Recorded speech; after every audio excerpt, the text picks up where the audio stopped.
Morning breakfast కావచ్చు, evening snack కావచ్చు, దేనికైనా సై అంటుంది మన బన్ దోస. అప్పటికప్పుడు 10 నిమిషాల్లో రెడీ చేయగలిగిన ఇన్స్టంట్ బ్రేక్ఫాస్ట్ ఆర్ స్నాక్ మన బన్ దోస. చూడండి ఎంత పైనంతా క్రిస్పీగా, లోపల స్పాంజీగా ఉంటుంది.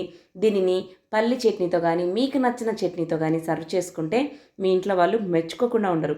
దీన్ని ఎలా చేయాలి అంటే, మనకు కావాల్సిన ఇంగ్రీడియంట్స్ బాంబే రవ్వ, సూజీ, ఇది 1 కప్పు ఉంటే చాలు. దీన్ని ఒక బౌల్లోకి వేసేసుకోండి. తర్వాత మనకు కావాల్సిన ఐటెం రైస్ ఫ్లోర్.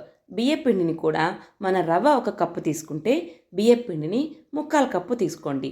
దీనికి కూడా రవ్వ వేసిన బౌల్లోనే వేసేసేయండి. నెక్స్ట్ ఐటెం పెరుగు.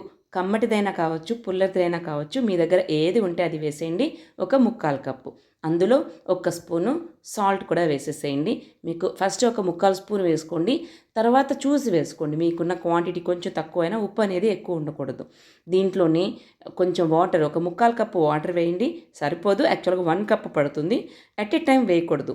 3/4 కప్పు వేసి తర్వాత మిగిలిన వాటర్ కూడా వేసుకోండి. ఇంకా కావాలంటే కూడా ఎక్కువ వేసుకోవచ్చు. దీన్ని దోసపిండిలాగా చేసుకుని దాన్ని మిక్సీలో వేసి కొంచెం సోడా పొడి కూడా వేసి దీన్ని ఇలా మిక్సీలో వేసి గ్రైండ్ చేసి వచ్చిన దాన్ని ముందుగా బౌల్ కలుపుకున్నాం కదా, అందులోనే వేసేయండి.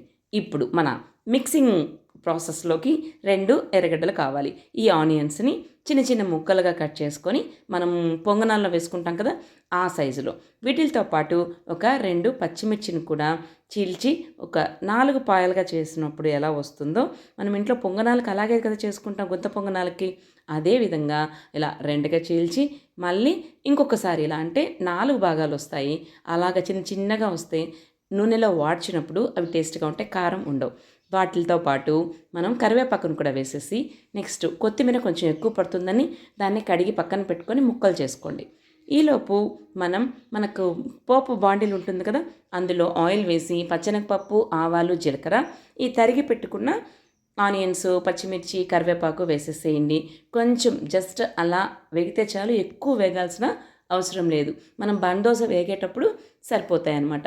ఇవి ఈ వేగిన తర్వాత మనం బన్ దోసకు కావాల్సిన మిక్చర్ పెట్టుకున్నాం కదండి, అందులో వేసేయండి.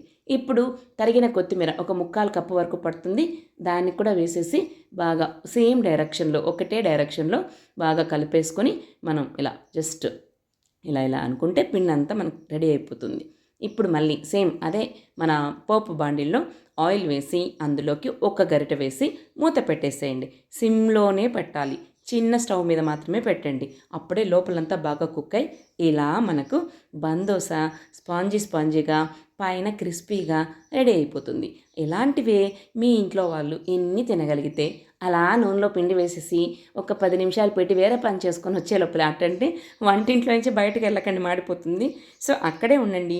జస్ట్ మళ్ళీ ఒక తిప్పి వేసుకుంటే ఇలా పైనంతా క్రిస్పీగా వస్తుంది. చూడండి ఆయిల్ అనేది రిలీజ్ అవుతుంది కదా, అలాగా ఉండాలి. నూనె అయితే ఎక్కువ పీల్చదండి, బట్ అన్నిటికీ పడుతుంది.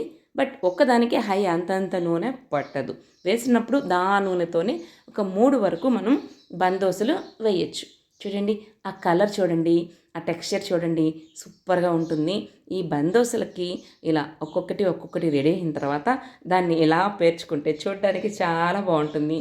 దాంతోపాటు మనం ఈ క్రిస్పీనెస్కు తోడు మనం పల్లి చట్నీ కానీ చేసుకున్నాం అనుకోండి, సూపర్ కాంబినేషన్. చూడండి పక్కనే పల్లి చట్నీ ఉంది. దీన్ని కూడా మనం పోపు మాత్రం ఖచ్చితంగా వేసుకోండి, అప్పుడే పల్లి చట్నీ బాగుంటుంది. చాలామంది పల్లి చట్నీకి పోపు వేయరు, పోపు వేస్తేనే ఆ టేస్ట్. ఇప్పుడు ఈ బన్ దోస చూస్తుంది, నన్ను ఎప్పుడు వించి తించుకుంటారు, చట్నీలో ఎప్పుడు ముంచుకొని తింటారు అని వెయిట్ చేస్తుంది. ఇలాంటి రెసిపీస్ మరిన్ని కావాలి అంటే మన ముదిరెడ్డి సరీస్ కిచెన్ని సబ్స్క్రైబ్ చేసుకోండి. గంట సింబల్ కొట్టగానే ఆల్ చూపిస్తుంది, దాన్ని కూడా ప్రెస్ చేయండి. వీడియోస్ అన్నీ వస్తాయి. మీ లైక్స్ అండ్ కామెంట్సే నాకు మోటివేషన్. మరో వీడియోతో మళ్ళీ కలుసుకుందాం. అప్పటి వరకు బాయ్ బాయ్.